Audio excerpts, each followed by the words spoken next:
These are the clothes that the lady chosen from the audience was wearing, right? Her clothes are here, but she's nowhere to be found. Right. And do you really need to do that if you're kidnapping them? Ugh, this is so confusing. Paimon doesn't want to be a detective anymore.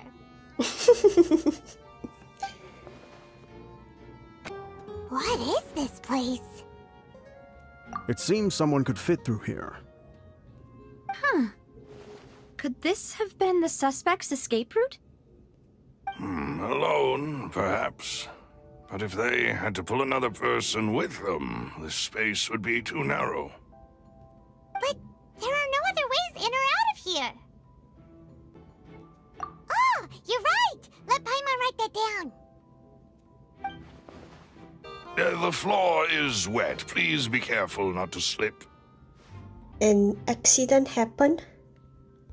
Speaking of which, why would there be water here? Oh, Paimon knows! It's one of those tricks where you pour water into a jug and then flip the jug over only for the water to disappear? And here's a broken vase. Huh. Did the trolley knock it down while moving? That can't be. Oh. The trolley moves along tracks from start to finish. It couldn't have hit the vase at this distance. Let's note this down too and think about it later. Huh. What's this? Looks like a hook tied to the end of a rope. Huh? There's all kinds of odds and ends here. Perhaps it was a prop for a different trick. But why would it have been left here? Whatever it is, let's make a note of it first. Seems we're just about done investigating down here. Yes, let's head back up. Well, we've ascertained the state of the crime scene. Let's find a place to sort out our findings once Malus returns. It seems to me that there are several things that don't add up here. Apologies for the wait, demoiselle. So, what did the guards say? Did the criminal escape through the vent?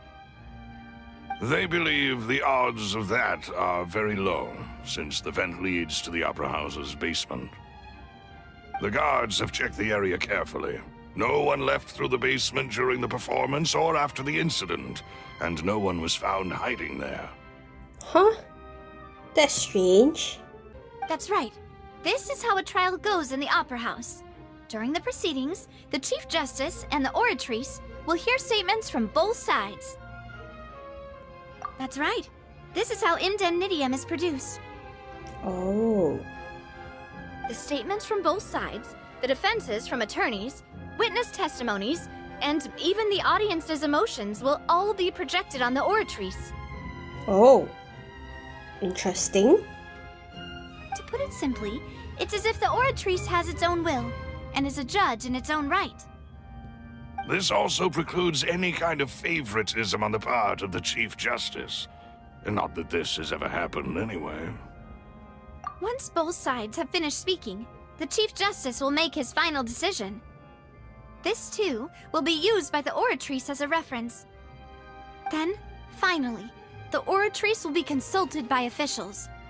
The result it returns is the will of justice itself. Huh? So that machine is the one that actually decides? Paimon thought Neuvillettte called the shots.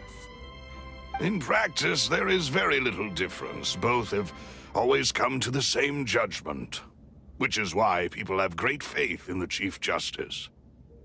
Ah, yes, the guards also asked me to convey that none of us will be allowed to leave this place before the trial. Huh? Why? Because we've chosen to act as the twins' proxies. That makes us persons related to the case. Okay, fair enough. They're concerned that we might be colluding with outside parties, or that we might find outside help to disrupt the case. Fair enough. Fair enough. And even if that were not so, it could prove problematic if we happen to spread key information about the case ahead of time. Okay. I understand. I'm ready to break out at any time. Whoa! There's no need for that! Paimon thinks they have a point! That said, are they providing food? Of course. I just hope you don't mind the lack of options. I'm afraid that catering to all tastes is not in the cards, nor is any guarantee of balanced nutrition. Paimon, now is not the time to be picky, yeah? In that case, let's just sort out our findings together here. Pity. I was hoping to take you to try some of Fontaine's famous desserts, too. I mean, what better way to properly think through our findings than over some tea and sweets? Huh. Breaking out suddenly doesn't seem like such a bad idea after all. Just kidding! Paimon will still do her best, even if there are no snacks. What do you mean, no snacks? Of course we'll have snacks. If we cannot buy some, then we'll simply make some. Huh? What to make? Huh? Here? But how? Stood, Demoiselle. Huh? Everyone, please come with me. Huh. Wait, you're carrying a portable stove with you? Wow. Yes, I must be prepared to meet the Demoiselle's baking needs whenever the fancy strikes her. I have eggs, sugar, and almonds at the ready. Eggs? You carry eggs with you? And they won't break? Good work, you two. Then I'll get to it. Please sit tight for a moment. You'll get to taste my awesome snacks soon enough. These three are quite the interesting group. I know, right? Oh, macarons. And Paimon thought it smelled good while it was still in the oven. Oh, it's even better now. Paimon can't stop drooling. Oh, my favorite snacks. From the way you had these two guys carrying all that stuff around, Paimon thought you'd have them do more during the baking process. But you ended up doing the entire thing by yourself. Beating the egg whites, grinding almonds, everything. I was applauding. What's the point? And I was giving encouraging smiles. Paimon was just thinking, aren't you worried about getting your fancy dress dirty beating egg whites and baking like this? Well, I don't think it's carved in stone anywhere that fancy ladies can only read books, sip tea, ride horses, and play the piano. I just really enjoy making snacks. Don't underestimate beating egg whites, by the way. It's a real arm workout. You also need to beat them to just the right consistency, or your macarons will crack. Oh, that is true. Macaron isn't easy snacks to make. Anyway, give these a try, fresh out of the oven. There's 3 for each of us. Only 3? Oh, Paimon. Well, eating too many sweet treats might send all that sugar to your head. You wouldn't be able to think clearly about the case on a sugar rush, would you? Tea is ready to be served as well. This is Demoiselle's favorite, strong black tea with a floral fragrance that clears the mind and lifts the spirit. No need for concern. I'm merely doing as I should. All right then. Down to business. As Paimon mentioned previously, the tunnel seems to be something of a secret chamber. However, we can assume that Lyney and Lynette were not alone within it. Some criminal also occupied its sealed confines. The magician twins could have committed the crimes, of course, but they lack any logical motive. Exactly! Why would they do such a thing right when everyone was watching? The flower vase and the thud we heard during the performance could indicate some altercation between Halsey and the criminal in the tunnel, resulting in the shattering of the vase, the discarding of her clothes, and her abduction. Perhaps the criminal thought that since she was chosen from the crowd, she would be too easy to identify if she was still wearing the same clothes. Paimon thinks that makes sense, but the real trouble is... True. None of the clues we found thus far support the existence of this third person. But the only people left to consider are both technically victims, whether it's the missing girl, Halsey, or poor Cowell. Huh. Could Halsey have secretly made modifications to the magic props in order to murder Cowell before making her escape? That's right. And even if she had tampered with the setup, she would need to understand the entire trick to pull it off. Nor does she have any motive. The guards said that she has never had any dealings with the Magic Troop's members. Were we not thorough enough in our search? From the sound of things, this is turning into an impossible case. Your macarons are amazing though, Navia. They smell great! They're nice and crisp and super sweet! They are my specialty after all. And I see you've already had 5 of them. What? 5? Oh, that can't be right. Paimon only counted 3, honest! Please don't worry about it. At my age, a few less sweets might actually be a good thing. No. Being greedy is one thing, but Paimon knows how to count. Besides, Paimon knows that if she ate too many, then others wouldn't have enough.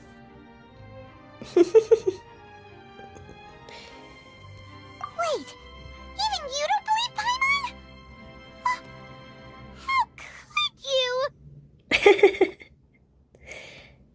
If Paimon ate those 2 extra macarons, then may they turn into stone in her stomach! All right, we get it. Well, I suppose one of us might have gotten too engrossed in our chat and eaten them by mistake. No big deal. Yeah, calm down. Maloose, set up the stove again if you would. Huh? What are you doing? Making sure everyone gets 3 macarons, of course. Exactly. We don't want to trouble you. As you wish, demoiselle. And I have the egg, sugar, and almonds. Well, this really is your hobby, huh?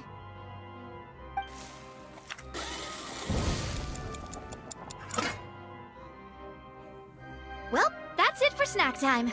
I'm going to have another look around the area. I don't know what we're looking for yet, but we've still got some time. As attorneys, I suggest the 2 of you think the case over again. Yeah, we need to, because it doesn't make sense at the moment yet. It would be awkward if you got all tongue-tied on stage during the trial. Yeah, true. Alright, thanks for your help, and for the snacks. It was nothing. A small task for the Spina di Rosula. Silver, Maloose, it's time to go. I'll be back if I find anything new. Alright, it's time to put our heads together. We've got to get our defense ready for the trial. Oh, it's probably gonna be a long and difficult case. There's no point in worrying about that now. We just need to prepare. Here, take Paimon's notes. They should help you review the situation. What do we do? The whole situation is so confusing. Good plan. Impossible things don't just happen. We'll get to the truth one way or another. Just relax. Even if everyone else suspects Lyney and Lynette, at least we will be supporting them from the stands.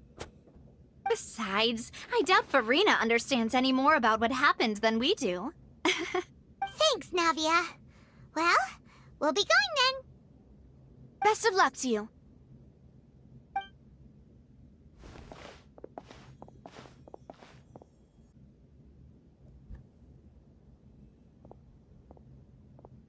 Ah, finally, you're back.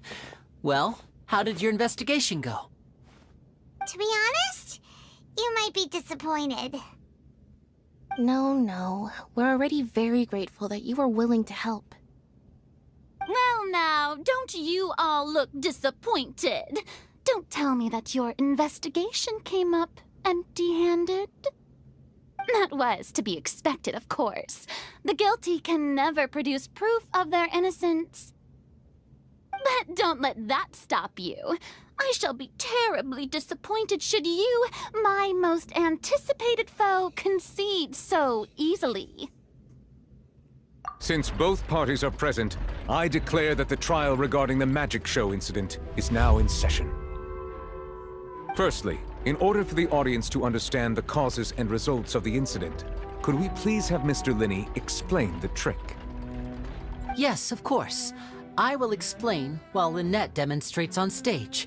All the necessary items have been prepared.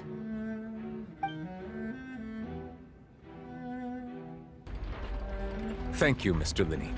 In that case, I take your statement to be that you ran to and remained hidden within the magic box in the audience stands once the trick began, and thus could not have committed the crime. Is this correct? Yes, that's correct, Your Honor. In that case, I call upon the prosecution. Lady Furina, do you wish to refute his statement in any way? Why, of course I do. Allow me to take the first shot and break this case wide open. Mr. Lyney is clearly lying. There is no way you could have been in the box the whole time if you were to abduct Halsey and murder Cowell. In fact, I'd say you were hardly in that tunnel at all. That is simply your hypothesis based on the presumption that I'm guilty. Oh, is that so? And if I may ask, what did you hear while you were inside your box? The roaring countdown of the crowd, of course. That's how I kept track of the time and built anticipation for the finale. And you didn't hear anything else at all? Nothing that might leave an impression of any kind? No, nothing. I see. But when the count reached 30 seconds or so, there was a thud. One so loud that I believe practically everyone heard it. Huh? That's true. If he did hear it, that would be strange. Hey, hang on! Something's not right here.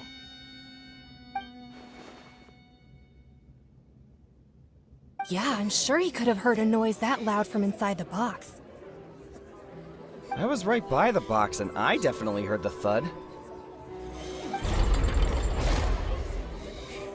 Look at those scales. Could those mean... Well then, ladies and gentlemen, allow me to use the words of the magician himself. You never know what can happen in the blink of an eye. Indeed, it seems his alibi can also collapse in the blink of an eye. Of course, I have armed myself to do far more than smash your alibi. Confidence cannot go unfounded, and my foundations are rock solid. Tell me, aren't you and Lynette actually from the House of the Hearth? Hmm? The House of the Hearth? Oh. No wonder they did something like this. So the serial disappearances were the Fatsui's doing. Now it all makes sense. I've got a feeling that what happened on stage probably wasn't just an accident. That's irrelevant. Our identities have nothing to do with what happened. Indeed.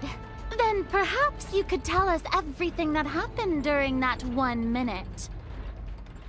Your first priority is to prove yourself innocent, after all.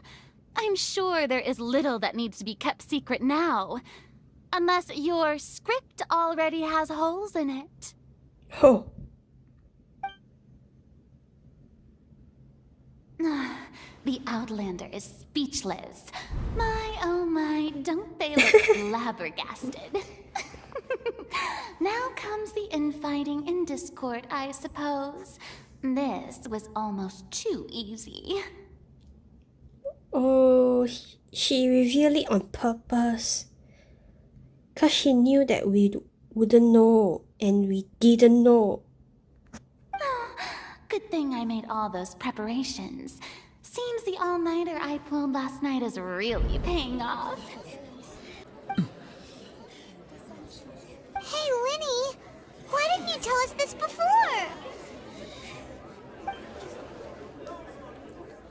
Order! Order! Mr. Lyney, allow me to re-establish the facts. Lady Furina has raised 2 points. First, when the thud was heard in the Opera House, you were neither in the box nor the tunnel. Second, you and Ms. Lynette are both members of the House of the Hearth. Are these claims true?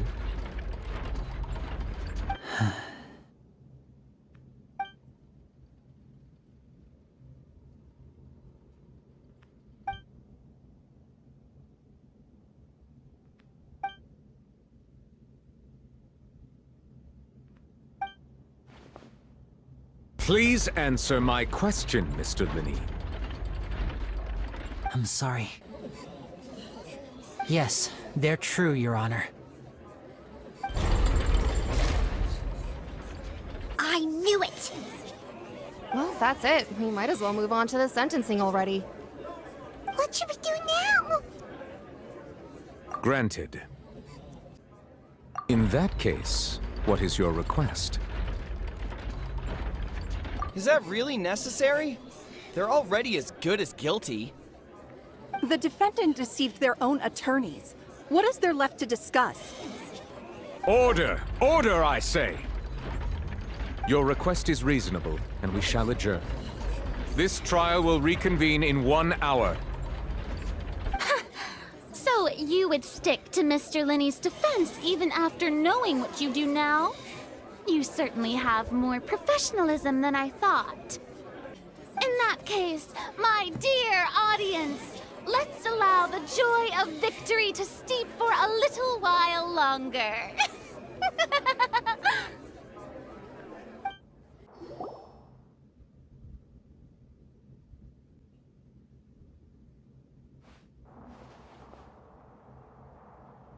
Well, this is awkward. I didn't think the Hydro Archon would dig all that up. I'm sorry, Traveler and Paimon. Yeah, sorry. Paimon doesn't know where to start. We trusted you two. We based our entire reasoning on the assumption that you weren't bad guys. Not to set the wrong tone or anything, but Paimon's really mad! I'm very sorry. I know you're angry, and reasonably so, but please, let me explain. I know you've clashed with the Fatui several times before. I wouldn't be surprised if just hearing the word is enough to make you upset. But our organization is very, very large, and the Harbingers have very different personalities and goals. Right now, we want to save people. As many as we can. That's right. I'm sure we're on the same page when it comes to this nation and the disaster that its people might face. I knew if it weren't for our respective identities, we could become good friends. That's why I didn't wish to flat out lie to you, but chose to hide some details instead.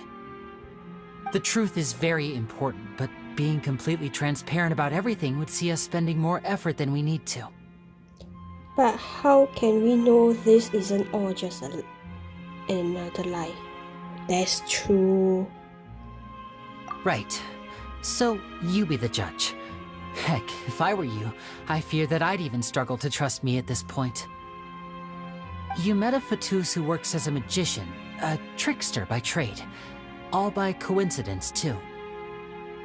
But still, I'm asking you to trust me.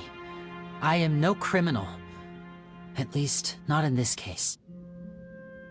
Sorry. Please forgive us. Well, you both say that, but...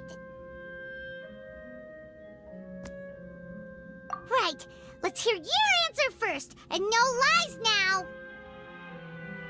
Of course. I'll answer any question you ask. We've been trying to find out how the Oratrice operates. We want to know why it has a consciousness. Why can it deliver sentences accurately? Oh, so you did all this is to find out the reason? During our investigations, we learned that the machine's core is beneath it. From that moment on, Lynette and I have been designing this box swap trick with the objective of getting close to the core. Is that why you needed a whole minute? That's right.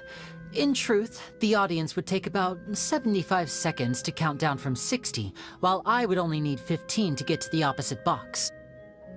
So, after jumping into the tunnel, I accessed the Opera House basement via the vent, and went to investigate the room in which the core is stored. That air vent was created during the construction of the tunnel specifically to execute this step. Well, nothing. As soon as I reached that room and was about to investigate, I heard someone's voice. Whose voice? Which should have been impossible, of course. I was quite certain that I was the only one in the room. That voice seemed to recognize me and tried to speak to me.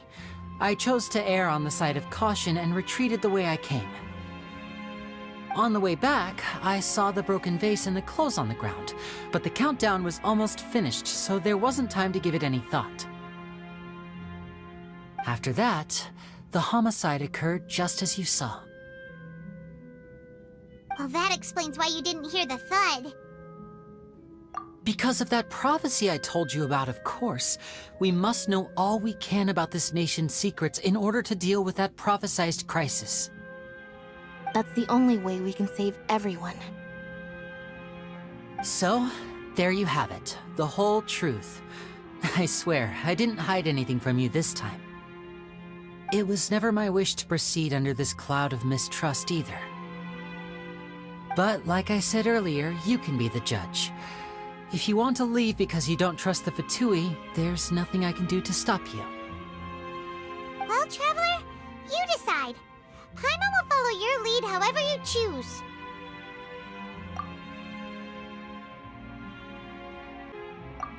Okay, thank you. Thanks for giving us a chance. The current problem is that the scales are tipped pretty badly against you two. If we want to refute the Hydro Archon's accusations, we're gonna need a seriously watertight defense. Huh?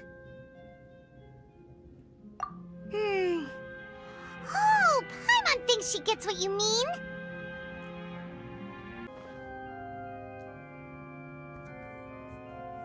Both parties have returned to their positions. Let us continue the trial. When last we left off, Mr. Lyney acknowledged the new evidence presented by Lady Furina as fact. Therefore, Lady Furina may continue stating her reconstruction of the events. That took long enough. Now then, if everyone would lend me their attention. At this stage, let's revisit that scene from Lyney's perspective. As the countdown began, he entered the tunnel. When the flatbed trolley passed, he opened the box and got into an altercation with Halsey, which caused the loud thud. He did not realize that this sound could be heard by everyone in the Opera House, which is why he claimed earlier that he could not hear the sound. Finally, he used the vase to knock her out, before making her change clothes to prevent others from recognizing her. At this time, Cowell arrived in the tunnel, having heard that strange noise, and caught Lyney red-handed. So Lyney proceeded to knock him out too before stuffing him into that box. Afterward, Lyney passed the unconscious Halsey to his accomplice through the magic box in the audience stands, before operating the devices such that Cowell's death would be ruled an accident. And there you have it. That's the truth behind what happened. Does the defendant's side have any objections to Lady Furina's description of the events? The key to refuting Lady Furina is the order of events. What Lyney experienced and what he saw.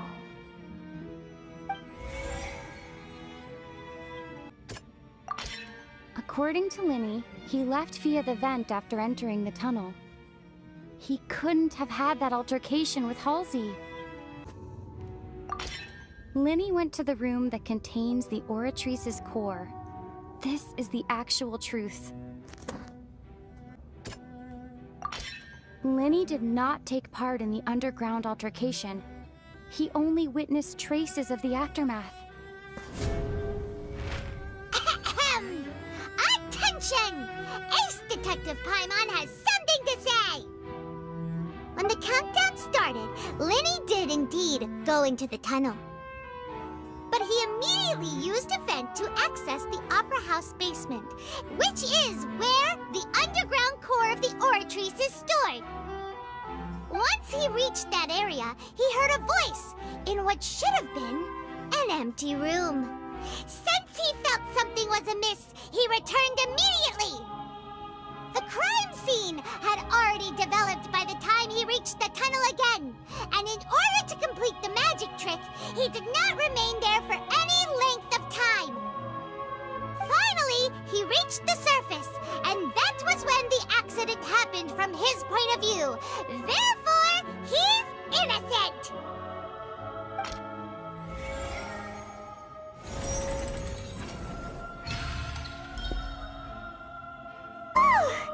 Paimon did it! Paimon actually managed to say all that! Wasn't it awesome? In other words, you believe that he knew nothing of the incident? That's right! My reasoning? If that's the case, then if Cowell hadn't entered the tunnel, who was the entire setup meant to kill? Assuming that what you say is true, Lyney only needed to kidnap the young girl to cause a new disappearance case. What would the point of killing someone on stage be? Oh, they have a point. That's right, you tell them!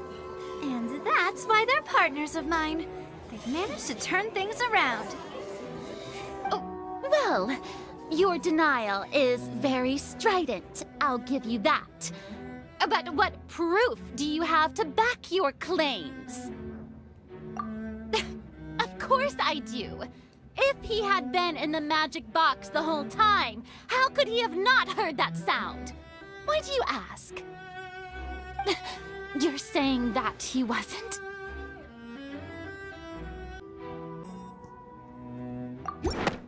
That's right! Lyney wasn't in the box or in the tunnel. That's why he didn't hear anything strange during the performance. This means that when the crime happened, Lyney had already entered the basement via the vent. The same clue you used to disprove his alibi has now become the best proof! How do you like that? Well played. To think you'd use such logic. Well then, if it wasn't Lyney who committed the crimes, then who was it? The deceased's name is Cowell, Lyney's assistant. He would have been able to tamper with the equipment.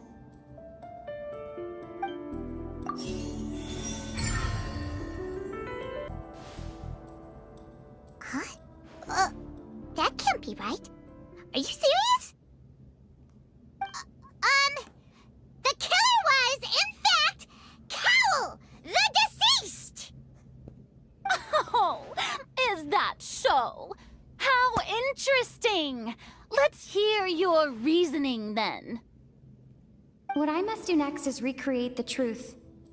What Cowell did, and how he went from would-be perpetrator to victim.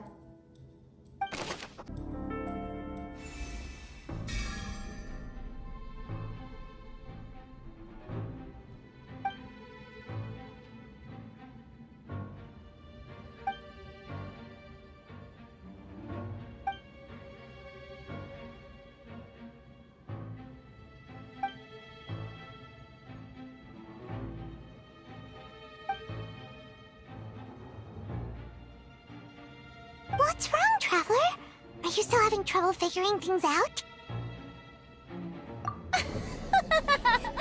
I see how it is. So this was all just a bluff. And here I thought you had something to show for it. But it seems you're still far from the truth. Look, since we're at a dead end, why not consider a different track? Just like the trick as it transpired, the end result must have been utterly different from the magician's initial design. If only we knew how Halsey disappeared. Well, that would be nice, but the tunnel only has 3 exits, and none of them seem very likely. And it's not like this is a magic trick where you can just make a real live person disappear. You know, like you did from that water tank, Lynette.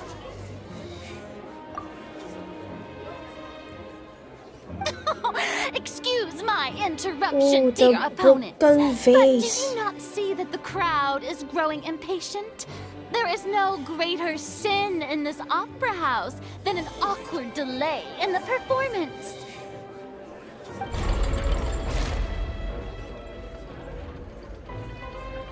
If the defense is unable to make further effective arguments, we will move on to the next stage of the trial. Lyney was not in the tunnel at that moment, which gave our criminal ample time.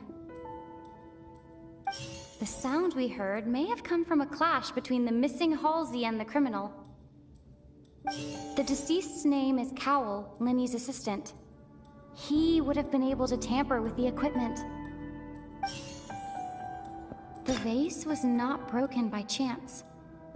It was used to cover important evidence. The water.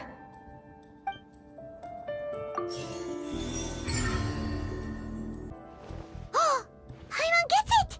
It all comes together if Halsey disappeared instead of being kidnapped. Lynette escaped from the water tank, vanishing gradually and leaving only clothes behind.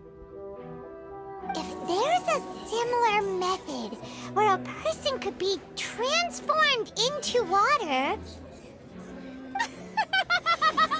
Oh, just a moment, please. I do hope you know how preposterous you sound at the moment. How could a person ever be transformed into water? This is reality we're talking about here, not some magic trick. Must we really? I should think that of anyone. Your friend Lyney already knows this truth very well. Magic tricks are ultimately just illusions and misdirection. But Halsey's disappearance is very real. We're talking about 2 completely different things. Even so, I trust the Traveler's judgment. The truth must be out there somewhere. Perhaps some new line of reasoning may open if we try to gather all the focal points that don't make sense. Since Cal was the deceased, we haven't placed much attention on him. But given that we aren't making much progress with the case, it wouldn't hurt to have a look at his belongings, would it? People really do come up with all sorts of harebrained schemes when at the end of their rope. The way I see it, your suggestion that we broaden the scope of our investigation is nothing but a tactic for stalling the trial. Nevertheless, I believe that this is a reasonable request on the part of an attorney. Since the trial does indeed appear to be at an impasse, I believe that additional evidence may help us make more progress. Guards, please step into the lounge and examine the personal effects of the deceased, Cowell.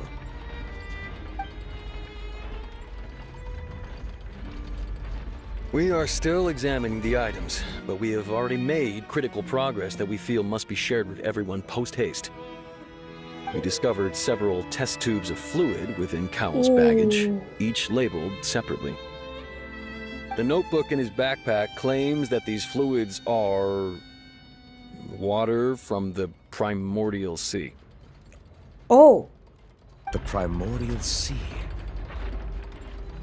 The note's contents also indicate that Cowell belonged to an organization that sells illegal drugs and that he had an accomplice. Oh. The notebook has many entries concerning safe usage of these fluids, in which the keyword dissolve appears many times. One of these tubes was labeled Opera Epiclese, along with yesterday's date. It is empty. Ha. He used it. The notes also state that these dissolution properties work exclusively on people from Fontaine. It's likely that Halsey was chosen as some sort of test subject. As such, we believe that the defense's hypothesis is, in fact, supported by sufficient evidence. You've got to be kidding! People dissolving into water? Could something so ridiculous actually be true? Wait a moment. This reminds me of a certain prophecy, but it's just a coincidence, isn't it? Huh. If people can become water, does that mean that the water tank's real use was as a means to hide water stains? And if Cowl was targeting that girl... Wait just a minute. Could that mean... You two, with me, quick! Demoiselle, wait! What about your partners? Let's go. Just trust me. Order! Order! It is undeniable that further examination of the deceased's personal effects has yielded some surprising results, but we cannot yet verify the veracity of these clues. Still, let us assume that these clues are indeed authentic, albeit with the understanding that Ms. Halsey has yet to be found. Guards, please continue examining the items along these lines. Mr. Lyney, it appears your hypothesis is supported by the evidence, so please continue speaking. Of course. Thank you, Your Honor. If we uphold this hypothesis, I believe that many of this case's seemingly unrelated clues can be connected together. Right! Like the metal hook! That one didn't make sense at all. Let's think about this. Cowl's methods must have something to do with that water from the primordial sea. Ahem! It's Ace Detective Paimon's time to shine again!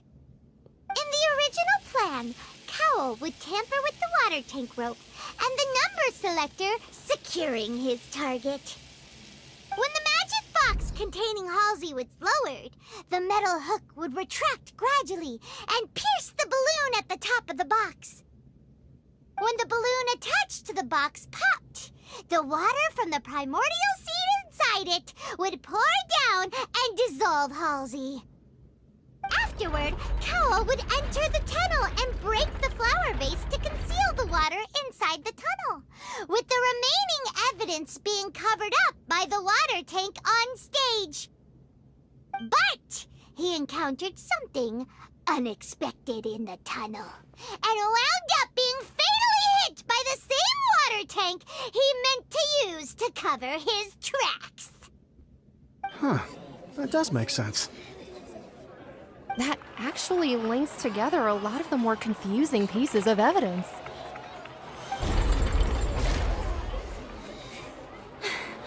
Oh dear, what do I do? Even I think they sound convincing now. Have I falsely accused an innocent person? What a humiliation. Now, it seems like the only point of contention remaining is the exact circumstances that led to Cowl's death. His notes mentioned he had an accomplice who could be related to the situation. Oh yeah, who is it? On that note, the guards have just contacted me indicating that they uncovered new evidence. Oh. I shall now invite him on stage to share it with us. Thank you, Your Honor. We were just inspecting the luggage of the other people involved in this case. And we found an identical sample of the water from the primordial sea among Lyney's personal effects. Oh. Oh? What? What? It can't be. Oh, I see. Well, how wonderfully comedic to have your own counterattack only to come back and wound you. Huh? Does this not clear all doubt? My dear citizens, my loyal audience, allow me to to present my reasoning and bring this performance to a swift close. Lyney did not need to take part in the dissolution of the young woman at all. Indeed, he did leave the scene via the vent. Wow. Is he lying again? Or Carl knew something might happen and made a backup plan and made the evidence fall onto Lyney? Having made modifications to the props confused. beforehand, his accomplice Cowell then caused Halsey to vanish using the water from the primordial sea. But upon his return, in cruel avarice, Lyney desired sole credit and prepared to do away with his partner in crime. Ultimately, he knocked Cowell out, and the tool meant to cover the crime up also became a murder weapon. Now, as much as I regret having come to such a viciously straightforward conclusion, it does seem that the famed Fatui is quite the cold-blooded and ruthless organization. Am I right, Mr. Lyney? We've used up all the evidence we collected.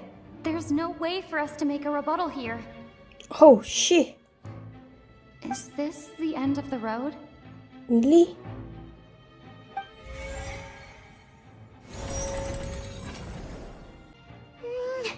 Paimon can't think of anything either. It doesn't look like there's any way around this. Seems using the water as new evidence was too good a move. Why did this have to happen now? I think we've all seen enough now, and we have ample witnesses to my flawless reasoning. I believe this is indeed the finale. Now then, my good, noble Chief Justice, should we not, in your view, Excuse me, everyone, but I must interject. Miss, I must ask you not to shout, and to respect the ongoing legal proceedings. Oh, come on. Don't be hasty. I have a good reason for interrupting, you know. Now, would anyone here like to take a little break from all this debate and see a little magic? I'll show you an amazing trick. One that can bring a young woman who has disappeared back in the flesh, right before your very eyes. Please, do the honors, Mr. Lyney, if you would be so kind. What in the world is she saying? No offense, miss, but miracles like that are beyond my scope as a magician. Come on now, don't be silly. Magic is all about misdirection, isn't it? It often conceals the truth while presenting a fascinating illusion. But once everyone believes the illusion, can't magic reveal the truth to them once again? Oh? And wouldn't such a trick be the most marvelous finale to today's performance? Come on, Lyney and Lynette. Give it another go.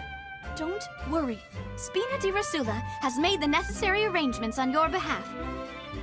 But, as the magic makers and stars of the show, I think I should leave the final performance to you. I understand.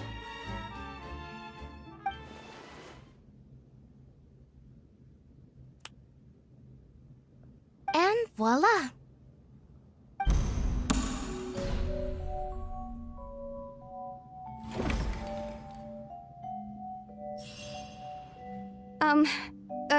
Sorry for the interruption.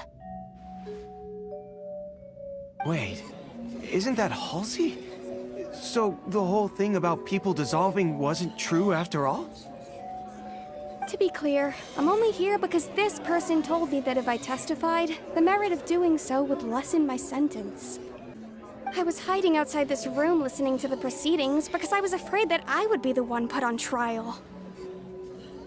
I was just feeling happy that no one had noticed me, and then before I knew it, she caught me. That'll teach you to underestimate us three. Oh. So his accomplice is her? Where should I begin? I'm sorry. I'm the one who killed Cowl. I admit it. Huh? What? Why? Yeah, why? Firstly, my name isn't Halsey. It's Lillian, and I'm originally from Mondstadt. Oh. I heard that Lyney's show was gonna be a real thriller, but I missed the chance to buy a ticket, so I stole one. Okay. That's how I make a living. I steal stuff here and there. And I'd never been caught before. Oh, okay. But I was noticed at the harbor a few days ago, and I barely got away. Lyney was the one who caught me in the act. Oh, you're the girl. Hey, no wonder you look familiar. So you were the thief. Lyney even mentioned that you were pretty skilled. Well, and I thought that would have been the end of it, but then the number selector chose me. He even mentioned the Fortress of Meripede. That's a prison, isn't it? So you can imagine how shocked I was. I thought he was on to me for sure. So I played along with the show while looking for an opening to flee, but then I got water poured on me for no reason, and then someone jumped into the tunnel to nab me. Oh. I wasn't going to take that lying down, so I knocked him out and stuffed him into the box. There was nowhere to run from there, though, so I had to change my clothes and hide in a box containing performance costumes. I slipped out after the first guard arrived at the scene and continued hiding inside the opera house. Can a person even hide in there? But I swear I didn't know that the water tank would fall down. Really, I swear it. Had I known that, I wouldn't have put him in the magic box. I may be a thief, but I'm no killer. Well, that makes everything pretty clear now, doesn't it? This time, we need to tell the entire story from Lillian's perspective. Lillian was afraid that she would be recognized if she left, so she changed clothes and hid, biding her time. Just what one might expect of an experienced thief. The flower vase was not broken to cover anything up, but was smashed during the struggle between Lillian and Cowl. The strange sound wasn't from a fight. It was Lillian's attempt to break out when she was frightened. And it's Ace Detective Paimon time! Having been selected out of the blue, Lillian panicked. Her panic only intensified after she entered the tunnel and had water poured on her head. So she kicked the door open, producing the thud we all heard. Hearing the commotion, Cowl leapt into the tunnel, only to discover that Lillian had not dissolved. He did not know that Lillian was not from Fontaine, but was a thief who made her way in by stealing a ticket. Mistakenly believing that the water from the primordial sea needed time to take effect, he tried to force Lillian back into the box. The two broke the flower vase during the struggle, but Lillian came out on top, knocking Cowl out and putting him in the box. With no way of escaping, she changed her clothes and hid in the costume trunk until the performance ended. She knew that she would have to go through guard inspection if she tried to leave afterward. So, she has been trapped in the opera house these last 2 days. She had already become desperately hungry by the time we were chatting over macarons. So, she swiped 2 of them right under our noses. Talk about a sneaky thief. Oh. Oh. At this point, all the events that happened in the tunnel have now come to light. Ah, so that's the whole story. Bravo! Bravo! Now then, Lady Furina, do you wish to speak against the defense's statements?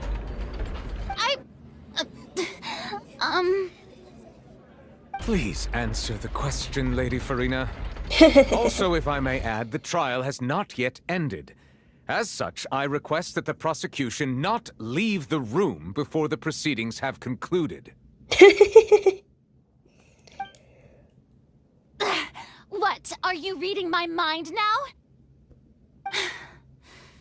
No. I have no further arguments. I admit defeat. But really, could you at least have left me with some dignity?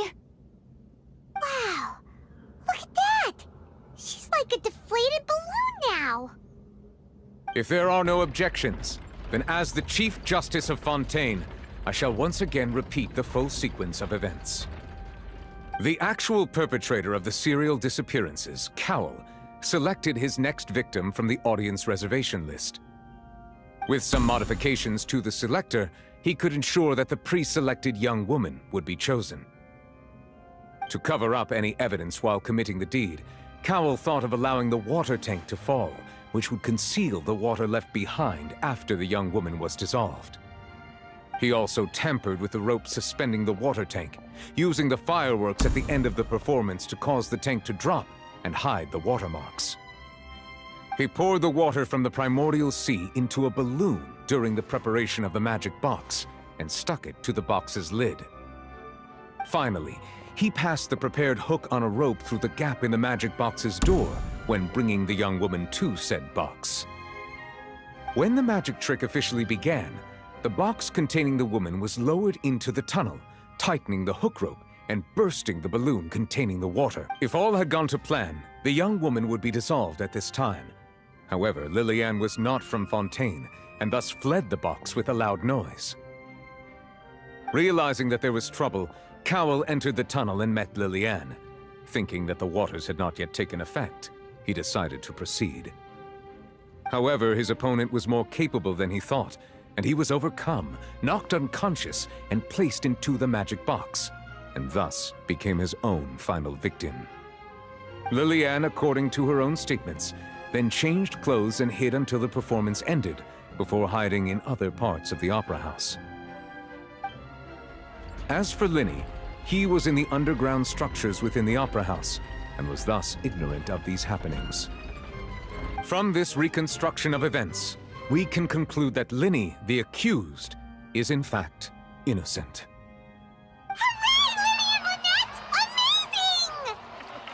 While there is much in Lyney and Lillian's conduct that should still be investigated separately, this case, at least, can be handed over to the Oratrice to make the final decision.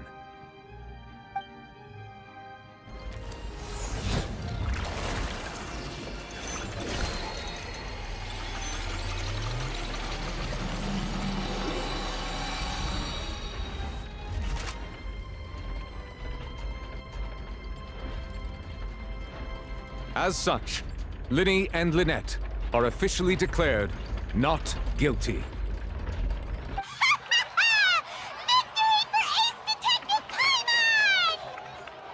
Great work, partners. Thank you all. Thank you so much. Next, I think we deserve an explanation, Guard Vaughn. How did you find the water from the primordial sea in Lyney's baggage? Right! Your discovery caused me to make a serious mistake, you know. Or was that not a discovery, but false evidence that you dared to bring before this court? I suspect that the accomplice mentioned in Cowell's notes was not Lyney, but you, yes? I'm sure you know what you must do to lessen your sentence. Speak quickly! Unless you want to earn yourself a one-way ticket to Coupon Town. I was just following orders. We were supposed to place blame for the serial disappearances onto Lyney, and thus cause suspicion to fall on the Fatui. The higher-ups said this was the best opportunity to do so. And now that your plan has fallen through, and the secrets of the water have been revealed, you have become a liability to said higher-ups, yes? Therefore, you would be wise to tell everything you know, and seek the protection of the guards. Yes, I'll tell you everything I know. Our boss discovered that the water can cause people to dissolve. It can also be made into a potion, which when extremely diluted, can cause people to experience unforgettable exhilaration. We've been in this business for a while now, and have made decent mora off it. The disappearances were also the boss's idea. I mean, this is the boss we're talking about.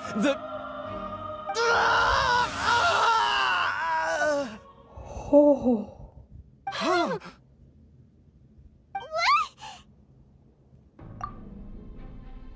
Oh. And now he can no longer talk. Such ruthlessness. I shouldn't have expected any less of them. An outrageous act. All present, please submit to inspection immediately.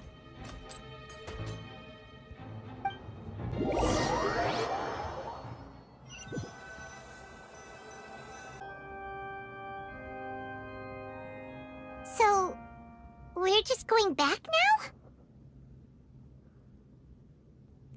That's true, but... Traveler, Paimon! Please wait. Lyney... I know you may not want to speak to me right now. Maybe you don't even want to look at me. But still, let me thank you again for defending me to the end, even after you learned that I'm a member of the Fatui. I guess. But regardless, I'd like the opportunity to set things straight. I didn't approach you with any ulterior motives or ill intent. I've spoken to you as myself, just plain Lyney this entire time. As for why I'm a Fatus, it's because the goals of the House of the Hearth align with those of an orphan like me. That's all. That was how Father, who you might know as the Knave, approached recruiting us back then too. The Knave? The one who controls the House of the Hearth? She's your father? That's right. And since we're here, I was wondering, would you mind hearing a story? It's about my past. Back when our parents first died, Lynette and I were left wandering the streets. To survive, I took to surreptitiously observing an older street performer who did magic. It took me several days to figure out how he pulled off his amazing tricks. I took my sister through several streets until we found a crowded corner, and we began to perform magic tricks there. To my surprise, we proved to be pretty popular, and we could at least stop worrying about where our next meal would come from for a time. But I didn't want my sister to remain a street rat together with me forever. Before long, an aristocrat came to me and claimed that he wished to take us in after watching my performances. So you went from orphans to nobility just like that? That was how we felt at first, too. As if fate was on our side and we could say goodbye to those painful days. But I gradually discovered that while we were called foster children, he was really after my talent for magic tricks. He would constantly take me to all sorts of banquets to garner attention, which he would then use to expand his social circles. That doesn't seem too bad either. Better than roaming the streets at any rate. It took a while for me to realize just how dark his heart really was. After one particular performance at a banquet, I discovered that Lynette was not on the same return vehicle as me. Oh? I waited a long time after we returned home, but she did not come back. I went to that noble's bedroom and asked him about her whereabouts. The answer he gave me was, she caught the eye of the most eminent person at the banquet, so I sent her over as a gift. I mean, you'll be able to perform your magic regardless of who your assistant is, yes? Oh my god. Oh no. So he was gonna... But wouldn't Fontaine's laws deal with such people? As far as outsiders are concerned, this is a relationship akin to adoption or foster care, and they have their ways of escaping the eye of the law. I I managed to ferret out the location of the mansion of that so-called eminent person and hurried through the night. But by the time I leaped over the walls, avoided the guards, and made my way in, all I saw was the moonlit ground covered in blood, and the knave standing there in the darkness. Oh. So, she'd already taken care of that guy. That's right. She had rescued my sister before she could come to any harm, and had even discovered several girls hidden in a basement, all of them orphans. Oh. Father, I mean, the knave, might have seen something in me, and so she made me an offer. The House of the Hearth welcomes you, for your interests align with ours. Here, none will ever betray you. Indeed, betrayal shall never be permitted here. I was hesitant to trust her. I mean, I had just been betrayed by nobles. But she was also quick to destroy the noble who had taken us in at first, giving us back our freedom. Oh, so that's how the two of you joined the House of the Hearth. She has her own plans. She has gained permission from the Tsaritsa to first use the Gnosis' power when she obtains it. She plans to use it to find a way to break the prophecy and save Fontaine. She's a good person? So, she believes in that prophecy too? That's right. The whole House of the Hearth is currently working to combat that crisis. Today's case has also proven that people from Fontaine can indeed dissolve into some sort of water, thus further supporting the prophecy. All of us house members here, Lady Arlecchino herself included, are from Fontaine. We won't give up on defending our homeland. To us orphans, the only connection we have left to this world, apart from our family, is our homeland. So, from small deeds like distributing magic pockets to huge schemes like stealing a Gnosis, everything is aimed at dealing with that prophecy. It's all right. I understand. The only thing I can do is relate all this to you. I just hope you can understand that even as a member of the House, I have never stopped making my own decisions, and that I believe what I'm doing is right. If you should need anything at all in the future, feel free to find me. I will do my best to help you, as plain Lyney.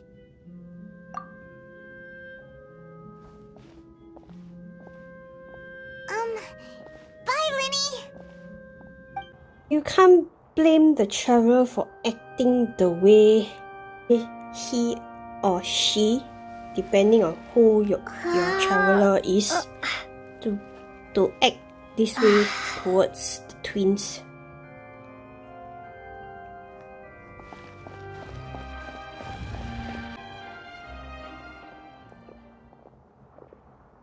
Hey there! What was with the disappearing act you pulled right as the trial ended? Were you looking for us, Navia? Well, this whole thing isn't exactly over, is it? I do feel that we're getting closer to solving the serial disappearances case, though. Don't you think so, too? Huh? What's wrong, my dear partner? Besides, are you sure we're the ones who can crack a case that's been cold for decades now? And given that there's new evidence from the trial, there should be a trail of breadcrumbs for the Hydro Archon's people to follow now, right? Ah.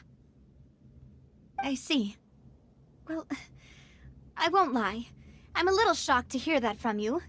But I suppose you are just travelers who have only arrived in Fontaine after all. Sorry. I might have been too presumptuous. Don't say that, Navia. Ah, and we were having so much fun investigating with you, too. It was like having new waters flowing into a stagnant mire, causing new hope to spring forth, and the reflection in the murk to become clearer. Sorry about that. I'm a bit prone to nostalgia. Don't mind me. No worries. Wait, shall we have a farewell meal? You know, to commemorate our time as partners? Huh? Do we really need to get that formal? Well, guess you really did treat us as partners, huh? Well, I'd just like to have a proper ending to every important memory. That way there are no regrets later. Anyway, it would just be a meal, so it shouldn't take up too much of your time. You don't have to twist Paimon's arm. If Boss Navia's treating, count Paimon in! Oh, wonderful. In that case, why don't we return to the court of Fontaine and head to the Hotel de Boer? I believe we'll make it just in time for dinner. All right then, let's have our farewell meal.